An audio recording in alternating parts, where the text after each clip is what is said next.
कहानी की शुरुआत में हमें एक फैमिली को दिखाया जाता है जो हंसी खुशी अपनी जिंदगी गुजार रहे होते हैं, लेकिन उन्हें पता नहीं था कि कुछ ही मिनट बाद उनके साथ कुछ ऐसा होने वाला है जिसके बारे में सोचने से भी डर लगता है। जब पति पत्नी अपने बातचीत में मसरूफ थे तभी अचानक उन्हें बाहर से लोगों की चीखने चिल्लाने की आवाजें सुनाई देने लगती हैं। जब वो दोनों घर से बाहर निकले तो उन्होंने देखा कि बाहर लोगों के बीच हलचल मची हुई है। लोग अपने अपने घरों को छोड़कर भाग रहे थे जैसे कुछ बड़ा होने जा रहा हो। जेसन और बेथ ने देखा कि हमारे पड़ोसी भी घबराए हुए जल्दी जल्दी अपना घर खाली कर रहे हैं। जेसन ने पड़ोसी से पूछा कि आखिर वजह क्या है, तुम लोग क्यों घर छोड़कर जा रहे हो? लेकिन वो लोग इतने जल्दी में थे कि उन्होंने जेसन की बात का कोई जवाब नहीं दिया। वहीं उन्होंने देखा कि पड़ोसी का बेटा भी अपना सामान पैक कर रहा है। जेसन ने जब उस बच्चे से पूछा कि तुम लोग कहाँ जा रहे हो तो उस बच्चे ने जवाब दिया कि मेरे पापा का एक दोस्त गवर्नमेंट ऑफिसर है। उन्होंने कहा कि एक बहुत ही जहरीला वायरस फैल चुका है जो एक नॉर्मल इंसान को मॉन्स्टर में बदल देता है। लेकिन तभी वहाँ उस बच्चे की माँ आ गई और उसे पकड़कर वहाँ से ले जाने लगी। जेसन ने उससे पूछा कि आखिर ये बच्चा किस वायरस की बात कर रहा है, जिस पर इस बच्चे की माँ ने कहा कि अभी बताने का वक्त नहीं है, अपनी वाइफ और बेटी को लो और इस शहर से जितना हो सके दूर निकल जाओ। ये सुनकर जेसन और बेथ बहुत ज्यादा घबरा गए। उसके बाद जेसन बिना सोचे समझे अपनी फैमिली को गाड़ी में बिठाकर शहर से बाहर ले जाने लगता है। मगर रास्ते में उन्होंने देखा कि जो पड़ोसी भाग रहे थे वो वापस लौट रहे हैं। ये देखकर उन्हें और भी अजीब लगने लगा। आगे जाकर ये लोग ट्रैफिक में फंस जाते हैं। जब जेसन और उसकी फैमिली गाड़ी से बाहर उतरे तो उन्होंने देखा कि शहर से बाहर निकलने वाला अकेला रास्ता पुलिस ने बंद कर दिया है। आसमान में यहाँ वहाँ हेलीकॉप्टर्स पहरा देने लगे। लोगों को बताया जाने लगा कि शहर में एक जहरीला वायरस फैल गया है और तुम लोगों को जल्दी से घर वापस लौटना चाहिए। ये बात सुनकर जेसन को कुछ अजीब लगा कि जब शहर में वायरस फैल गया है तो लोगों को शहर से बाहर निकालने के बजाय उन्हें शहर में ही क्यों रहने को कहा जा रहा है। तभी अचानक पास की पहाड़ से एक बड़ा सा पत्थर उनके कार पर आ गिरा। ये देखकर वो लोग बहुत ज्यादा घबरा गए। पहाड़ हिलने लगा। तभी उस पहाड़ के पीछे से 2 मिलिट्री के फाइटर जेट्स निकलकर शहर की तरफ बढ़े। वो 2 फाइटर जेट्स पूरे शहर पर बमों की बारिश करने लगे जिससे पूरा शहर राख में बदल गया। जेसन की वाइफ बेथ को फौरन समझ आ गया कि अगर वो पुलिस की बात मानकर घर लौट जाते तो उनका अंजाम बहुत बुरा होने वाला था। उसके बाद वो फाइटर जेट्स सड़क पर मौजूद लोगों की तरफ बढ़ने लगे। ये देखकर सभी लोगों में हलचल मच गई। अब सबको समझ आया कि गवर्नमेंट उन्हें मारना चाहती है। सभी अपनी जान बचाने के लिए यहाँ वहाँ भागने लगे, पर जेसन और बेथ को समझ आया कि वो कहीं भी भाग लें, वो फाइटर जेट्स उन्हें मारकर ही रहेंगे। तभी बेथ ने पीछे मुड़कर पहाड़ पर एक स्कूल देखा और उसे लगा कि बचने के लिए वो जगह बेहतर रहेगी। जिसके बाद जेसन, बेथ और जोई को लेकर स्कूल की तरफ पहाड़ पर चढ़ने लगे। पीछे ब्रिज पर मौजूद लोगों पर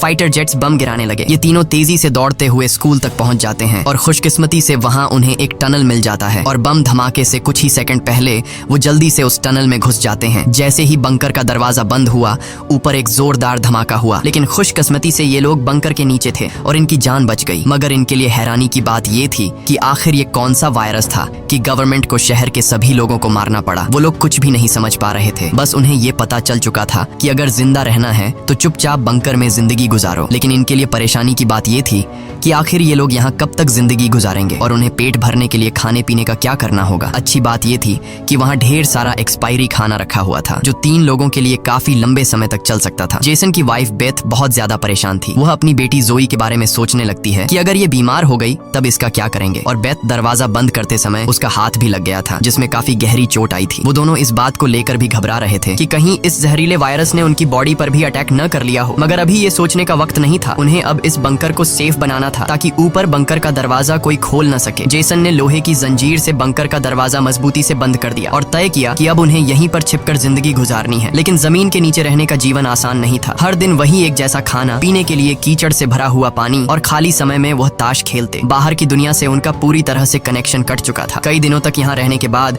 वो लोग बहुत ज्यादा इस बंकर में तंग हो चुके थे। लेकिन वो क्या करते, अगर ऊपर जाते तो उनकी जान नहीं बच पाती। इस जीवन ने जेसन के परिवार को मानो इस दुनिया के अंत का एहसास दिलाया। जोई ने अपने पापा से पूछा, पापा हम यहाँ कब तक रहेंगे? जेसन के पास इस बात का कोई जवाब नहीं था। उसने अपनी बेटी से बस यही कहा, जब बाहर वायरस चला जाएगा तभी हम बाहर जाएंगे। वो अपनी बेटी की आंखों पर उंगलियां रखकर बाहर की दुनिया उससे इमेजिन करवाता है। इस तरह से दिन गुजरते गए और फिर महीने। उन्हें नहीं पता था कि बाहर निकलने के इंतजार में उन्हें यहाँ इस बंकर में 300 से भी ज्यादा दिन गुजर चुके हैं। जोई अपनी माँ की बनाई हुई पेरिस्कोप से बाहर की दुनिया को देखती है। बाहर चारों ओर बस तबाही का मंजर नजर आ रहा था, जैसे ये पूरी दुनिया जलकर राख हो गई हो। वहाँ किसी भी इंसान का नामो निशान तक नहीं था। ये सब देखकर उस छोटी बच्ची को लगने लगा कि शायद हम इस दुनिया के आखिरी बचे हुए लोग हैं। माँ ने उसे दिलासा दिया कि तुम ऐसा मत सोचो, शायद तुम्हारे दोस्त भी हमारी तरह कहीं छुपे हुए हों। अब रात हो चुकी थी और डिनर का समय हो चुका था। उनके पास अब खाना भी कम बचा हुआ था, इसीलिए वो तीनों थोड़ा सा खाना खाकर काम चला रहे थे। लेकिन आज जोई की जिद पर उसे पूरा एक कैन का डिब्बा दिया गया। जोई ने जब टिन का डिब्बा खोला तो उसने देखा कि टिन का डिब्बा अंदर से खाली है। इस डिब्बे के पीछे की तरफ एक छोटा सा छेद था, शायद कोई चीज इसमें से खाना चुरा गई थी। बेथ ने सारी बची हुई डिब्बों की जांच की तो पता लगा कि पूरे 12 डिब्बे खाली थे। ये देखकर वो बहुत ज्यादा परेशान परेशान हुए क्योंकि ये तो उनके 2 हफ्तों का राशन था। बेथ ने वेंटिलेशन जाली की तरफ देखा और अंदाजा लगाया कि शायद कोई चूहा अंदर आकर खाना ले गया। बेथ ने कहा कि अगर ये चूहा है तो इसे जल्द मारना पड़ेगा, नहीं तो ये हमारा सारा खाना बर्बाद कर देगा। बेटी के उदास चेहरे को देख जेसन ने उसे दिलासा दिया कि छोटी छोटी बातों से परेशान मत हो, अगर खाना खत्म हो भी गया तो मैं ऊपर जाकर कुछ सामान ले आऊंगा। अगले दिन जब जोई अपनी माँ के साथ ब्लॉक्स में खेल रही थी तभी पीछे से हल्की सी आवाज आई। जोई ने जब पीछे मुड़कर देखा तो एक चूहा फिर से टिन फूड चुराने घुस आया था। इससे पहले कि वो चूहा भाग जाता जोई ने फौरन अपने पेरेंट्स को बुलाया। आज उन्हें इस चूहे को हर हाल में मारना था। जेसन गुस्से में चाकू निकालकर उसे टुकड़े टुकड़े करने के लिए आगे बढ़ा, लेकिन वो छोटा सा चूहा बहुत तेज निकला। वो जेसन के वार से खुद को बचाते हुए निकल भागा और टेबल पर रखी लालटीन को भी गिरा दिया। जैसे ही वो अपने बिल में घुसने वाला था तभी बेथ ने अचानक झपटा मारा और चूहे को मार दिया। वो सब चूहे को मारने की खुशी मना रहे थे कि दूसरी तरफ लालटीन के गिरने से धीरे धीरे आग बढ़ने लगी। जेसन दौड़कर उस लालटेन को बंद करने लगा, लेकिन वो लालटेन बहुत गर्म था जिससे जेसन का हाथ जल गया और लालटीन का शीशा फटने पर पूरे टेबल में आग लग गई। बेथ ने पर्दा फाड़कर आग बुझाने की कोशिश की। जेसन ने नल से आधी बाल्टी पानी निकालकर उस आग पर डाला। जैसे तैसे करके उन दोनों ने उस आग को बुझा लिया, लेकिन खतरा अभी टला नहीं, बल्कि अब उनके लिए और भी मुश्किल बढ़ने वाली थी, क्योंकि आग तो वो लोग बुझा चुके थे मगर आग से निकलने वाले धुएं ने पूरे बंकर को धुएं से भर दिया था और वह धुआं धीरे धीरे वेंटिलेशन जाली से ऊपर की तरफ निकल रहा था। ये देखकर वो सब घबरा गए क्योंकि ये धुआं उनका वहां होने का ठिकाना जाहिर कर रहा था। अब सब लोग सांस रोककर बैठे थे। जेसन ने कहा कि शायद रात का अंधेरा धुएं को छुपा लेगा और किसी को हमारे ठिकाने के बारे में पता नहीं चल पाएगा। वो तीनों डर के साए में पूरी रात जागते रहे। अगली सुबह उन्होंने खुद के तसल्ली के लिए पेरिस्कोप से बाहर झांक कर देखा तो उनके पैरों तले जमीन खिसक गई। उन्होंने देखा कि बाहर तो पूरा धुएं का गुब्बार उठा हुआ था। ये देखकर उन लोगों की बेचैनी बढ़ने लगी। उन्हें पूरा यकीन हो गया था कि उनके ठिकाने का राज खुल चुका है। तभी बीत ने कहा कि अगर धुआं उठा है तो उस पास राख भी जमा हुआ होगा जिसकी जांचबीन करते हुए हमारे ठिकाने का पता चल सकता है। इसीलिए अब हमें राख की सफाई करनी होगी। जिसके बाद पति पत्नी ने बाहर जाकर सफाई करने का फैसला किया। जाने से पहले जेसन ने अपनी बेटी जोए से कहा कि जोए मुझे प्रॉमिस करो कि बाहर से चाहे तुम्हें आवाज आए या फिर कुछ भी हो जाए, बस तुम्हें बाहर नहीं निकलना है। बेटी से वादा लेने के बाद उन्होंने दरवाजे की जंजीर खोली, बाहर की आवाजों को ध्यान से सुना और जब यकीन हुआ कि बाहर कोई भी नहीं है तब दोनों ने मिलकर बंकर का दरवाजा खोला और बाहर निकल गए। अब उनकी बेटी अकेली अंदर रह गई। वो अपने पेरेंट्स का इंतजार कर रही थी, लेकिन बहुत देर तक इंतजार करने के बाद भी जब उसके माता पिता वापस नहीं आए तो उसने स्टूल पर चढ़कर दूरबीन से बाहर के हालात देखने लगी। जल्द ही उसने देखा कि उसके माता पिता बंकर के दरवाजे को छुपाने की कोशिश कर रहे थे, लेकिन तभी जोए ने कुछ ऐसा देखा जिससे उसकी सांसें गले में अटक गईं। उसने देखा कि दूर जंगल में एक काली परछाई तेजी से उनकी तरफ बढ़ रही है। बच्ची ने जोर से चिल्लाकर पापा को पीछे देखने को कहा, लेकिन दूरी बहुत ज्यादा थी। उसके माता पिता सुन ही नहीं पाए। घबराहट में बच्ची अपने डर को भूल गई और सीढ़ी पर चढ़कर बंकर से बाहर निकल आई। बाहर आते ही उसे एहसास हुआ कि उसके माता पिता अब वहां नहीं थे। बच्ची ने बेचैनी में जोर जोर से अपने माता पिता को पुकारना शुरू किया। तभी पीछे से अचानक उसका मुंह किसी ने दबोच लिया। ये कोई और नहीं बल्कि उसकी माँ थी। कुछ सेकंड्स बाद एक जंगली हिरण का झुंड तेजी से वहां से गुजरा। हालांकि वो तीनों बाल बाल बचे, लेकिन बीत का डर और ज्यादा बढ़ने लगा। इन हिरणों का इस तरह भागना जरूर किसी खतरनाक चीज से बचने की कोशिश थी। सबको खतरे का अंदाजा हुआ और वो तेजी से वापस बंकर की तरफ भागे और बंकर के अंदर घुस गए। जेसन ने लकड़ी की पट्टियों से बंकर का दरवाजा बंद किया और लोहे की जंजीर से उसे कसकर बांध लिया और सबको बिल्कुल खामोश रहने का कहा। तभी उन्होंने ऊपर से कदमों की धीमी आहट सुनी। ऐसा लग रहा था कि जैसे कोई बंकर के दरवाजे की तरफ आ रहा हो। वो कई मिनटों तक लगातार बंकर के ऊपर इधर उधर घूम रहा था। ये तीनों आहिस्ता कदमों से बंकर के दरवाजे से हटकर आगे की तरफ जाने लगे और शायद अब तक ऊपर जो भी था उसे भनक नहीं लगी थी कि नीचे बंकर में कोई है। डर के मारे जोए रोने लगी। बीत उसे चुप कराती है और कहती है कि अगर आवाज बाहर तक गई तो सब खत्म हो जाएगा। वो तीनों धीरे धीरे बंकर के दरवाजे से काफी आगे बढ़ चुके थे। वो बंकर के दरवाजे से इसलिए आगे बढ़ रहे थे कि अगर कोई ऊपर से बंकर का दरवाजा खोल भी दे तो नीचे उसे हम नजर नहीं आए। लेकिन तभी जोई ने जो गुड़िया हाथ में उठाई थी उसकी रस्सी एक स्क्रू में फंस गई। वह स्क्रू धीरे धीरे ढीला होने लगा। ये देखकर जेसन और बीत की सांसें अटक गई क्योंकि वह रस्सी गुड़िया में लगी आवाज के स्विच से जुड़ी थी। इससे पहले कि वह कुछ कर पाते वह स्क्रू एक झटके से निकल गया और उसी पल तेजी से गुड़िया के अंदर से आवाजें आने लगी। जेसन ने फौरन उस गुड़िया को चीर डाला और उसके अंदर स्पीकर को तोड़ दिया, लेकिन अब बहुत देर हो चुकी थी। ऊपर जो चीज उनका पीछा कर रही थी उससे उनकी भनक लग चुकी थी। अचानक ऊपर से जोर की टक्कर की आवाज आई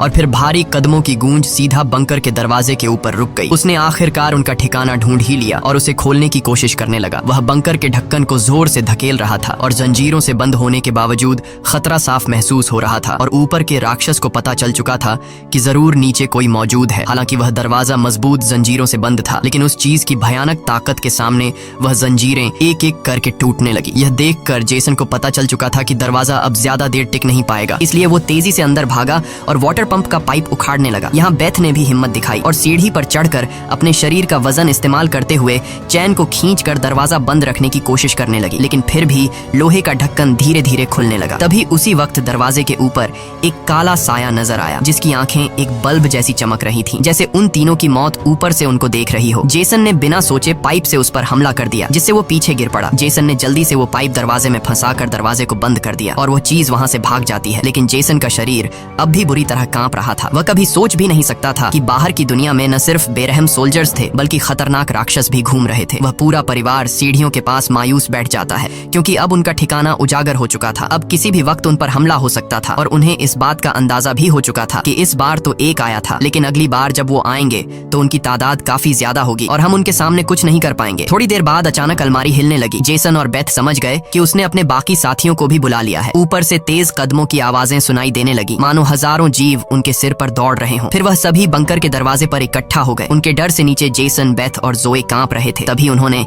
अचानक एक जबरदस्त हमला शुरू कर दिया। इस बार की ताकत पहले से कहीं ज्यादा थी। मजबूत लोहे का दरवाजा टूटकर नीचे गिरा और बंकर के दरवाजे पर ढेर सारी आंखें चमकने लगी, जिसे वह लोग डर के मारे पीछे की तरफ भागने लगे। लेकिन वह राक्षस भी उनके पीछे चलते आ रहे थे। बेथ ने अपनी तेल की लैंप फेंक दी और उनके और अपने बीच पर्दे में आग लगा दी और अलमारी को पकड़कर दोनों ने उनके बीच रास्ते को ब्लॉक कर दिया। वह सभी तेजी से बंकर के अंदर की तरफ भागने लगे, पर वह लोग जानते थे कि यह सब उन्हें ज्यादा देर नहीं रोक सकते। उनके पास अब बचने का कोई रास्ता नहीं था। तभी बच्ची को जमीन की ओर खुलने वाला एक वेंटिलेशन दिखाई दिया। जेसन ने ताकत से उसे तोड़ा और पूरी जान लगाकर अपनी पत्नी और बेटी को बाहर की ओर धकेल दिया। लेकिन जब खुद बाहर निकलने की कोशिश की तो तंग जगह के कारण वह अटक गया। दूसरी तरफ राक्षस उसकी ओर बढ़ रहे थे। अब जैसे तैसे करके जेसन को यहाँ से निकलना था। उसे कोई दूसरा रास्ता नजर नहीं आया, इसलिए उसने अपने कंधे की हड्डी तोड़ डाली, जिससे वह दर्द से चीखने लगा। पर जल्दी से वह खुद को संभालकर वेंटिलेशन में घुस गया। बेथ बिना समय गवाए पूरी ताकत से जेसन को बाहर खींचने लगी। जेसन जैसे ही बाहर निकलने ही वाला था, तभी एक विशाल जीवी ने आकर जेसन के पैर को पकड़ लिया। जेसन समझ गया कि अब उसका बच पाना नामुमकिन है। अब भाग निकलने की कोई उम्मीद नहीं थी। जेसन ने अपनी पत्नी से आंखें मिलाते हुए कहा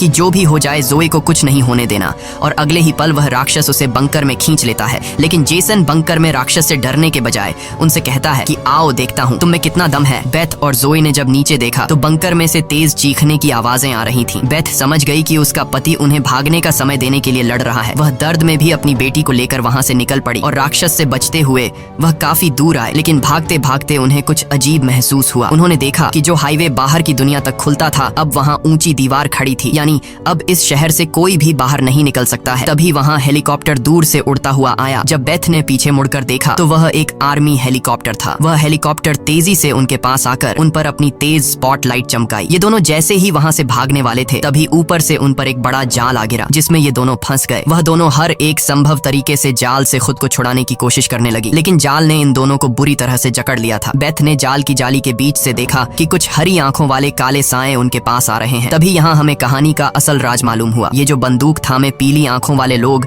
जिसे हम राक्षस समझ रहे थे, ये असल में कोई एलियन या फिर वायरस से इन्फेक्टेड लोग नहीं थे, बल्कि ये तो मिलिट्री के सोल्जर्स थे, जो गैस मास्क और नाइट विजन ग्लासेस लगाए हुए थे। वही आंखें जिसकी पीली चमक उन्हें किसी दूसरी दुनिया का दिखा रही थी। लेकिन सवाल आता है कि आखिर आर्मी वाले इन लोगों के जान के दुश्मन क्यों बने हुए थे? ये सारा राज आपको आगे की थोड़ी सी बची हुई स्टोरी में मालूम पड़ जाएगा। अब बेथ और जोए दोनों इन सोल्जर्स के कंट्रोल में थे। इनमें से एक सोल्जर ने एक बड़ी सी इंजेक्शन निकाली और दोनों के गले में बारी बारी से चुभा दी। जब इनके ब्लड को टेस्ट किया गया तो पता लगा कि ये दोनों भी जहरीले वायरस से इन्फेक्टेड हैं, जिसका मतलब कि ये दोनों इस धरती के लिए एक खतरा हैं, यानी अब इन्हें मार दिया जाएगा। असल में जब वायरस पहली बार फैला था, तभी इस छोटे से शहर के कई लोग इसकी चपेट में आ चुके थे। ये वायरस हवा से फैलता था और ये वायरस एक इंसान से दूसरे इंसान को बहुत ही जल्दी लग जाता। इन्फेक्टेड लोग खुद भी नहीं जानते थे कि वो बीमार हैं और गवर्नमेंट के पास इस वायरस को रोकने का कोई एंटीडोट नहीं था। इन्फेक्टेड लोगों को मारने के अलावा गवर्नमेंट के पास दूसरा कोई रास्ता नहीं था। बेथ रो रो कर कहती है कि प्लीज मेरी बच्ची को जाने दो। जब बेथ ने देखा कि ये सोल्जर्स उसकी छोटी बेटी को भी नहीं छोड़ने वाले, तो वो पूरी तरह गुस्से में आ गई। उसके चेहरे पर काले निशान उभरने लगे। लेकिन इससे पहले कि वो कुछ कर पाती, एक सोल्जर की गर्दन से खून का फव्वारा फूट पड़ा। वो कोई और नहीं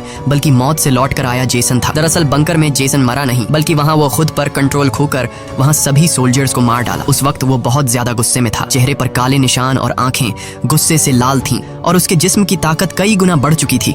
और साफ दिख रहा था कि वो अब पहले वाला जेसन नहीं बल्कि वह एक अलग रूप में दिखाई दे रहा था। वो सोल्जर्स पर झपट झपट कर उन्हें मारने लगा, लेकिन वह गर्म हथियारों की गोलियों को नहीं रोक पाया और जमीन पर गिर गया। जब वो सोल्जर बेथ और जोई की तरफ बढ़े तो वह दोनों जाल तोड़कर भाग चुकी थी। सोल्जर्स उन्हें यहाँ वहाँ ढूंढने लगे, लेकिन उन्हें ये अंदाजा नहीं था कि बेथ भी एक राक्षसी रूप में बदल चुकी थी। उसने जोई को एक कार के अंदर छुपा दिया और खुद उन सोल्जर्स से लड़ने लगी। उसने कई सोल्जर्स को मार गिराया और फिर खुद भी गोली लगने से कार की छत पर गिर पड़ी। अंधेरे में छुपी उसकी बेटी ने ये सब देख लिया। अपने माता पिता की हालत देखकर वह भी गुस्से में आकर अपना आपा खो बैठी। एक छलांग में उसने एक सोल्जर को गिराकर उसका मास्क तोड़ दिया और उसे मारने ही वाली थी कि बेथ ने समय रहते उसे रोक दिया। वो नहीं चाहती थी कि उसकी बेटी भी एक दरिंदा बन जाए। बेथ ने उसे शांत किया। धीरे धीरे लड़की की नसों की हरियाली गायब हो गई और वो फिर से इंसान में बदल गई। लेकिन सोल्जर की किस्मत इतनी अच्छी नहीं थी। उसका सेफ्टी मास्क टूट चुका था और वो धीरे धीरे वायरस से इन्फेक्टेड हो गया। दूसरी तरफ जेसन की हालत बहुत गंभीर थी। उसने बेटी के चेहरे को देखकर अपने हाथ की 2 उंगलियां उसकी आंखों से फेरी और जेसन ने हमेशा के लिए आंखें बंद कर ली। उसी वक्त एक और हेलीकॉप्टर आ गया। बेथ अपनी बेटी को लेकर भागी। कबाड़ के ढेर से गुजरते हुए वो एक सुरंग में घुस गए। तभी वहाँ एक रोशनी उनकी आंखों पर पड़ी। देखने पर पता चला कि सामने वही पड़ोस का छोटा लड़का था जिसे हमने कहानी की शुरुआत में देखा था। फिर ये दोनों उसके पीछे चल पड़े। वो लड़का उन्हें एक गुफा जैसी टनल में ले पहुंचा जहाँ उस लड़के के माता पिता और भी कई सारे लोग छुपे हुए थे। असल में वहाँ उनके जैसे ही वायरस से इन्फेक्टेड लोग थे। जिंदा रहने के लिए वो सभी अंधेरे में चूहे जैसी जिंदगी गुजारने पर मजबूर थे। ये वायरस खतरनाक जरूर था लेकिन जानलेवा नहीं। ये वायरस इन्फेक्टेड इंसान के जिस्म पर तब ज्यादा जोर करता जब वो डर जाता या फिर गुस्से पर काबू नहीं रख पाता। लेकिन असल में उन लोगों ने खुद पर काबू पाना सीख लिया था। वो लोग शहर के सोल्जर्स को राक्षस समझते थे लेकिन असल में वो खुद राक्षस थे। इसी के साथ ये कहानी खत्म हो जाती है। अगर वीडियो आपको अच्छी लगी हो तो हमारे चैनल को सब्सक्राइब और वीडियो को लाइक जरूर कीजिएगा।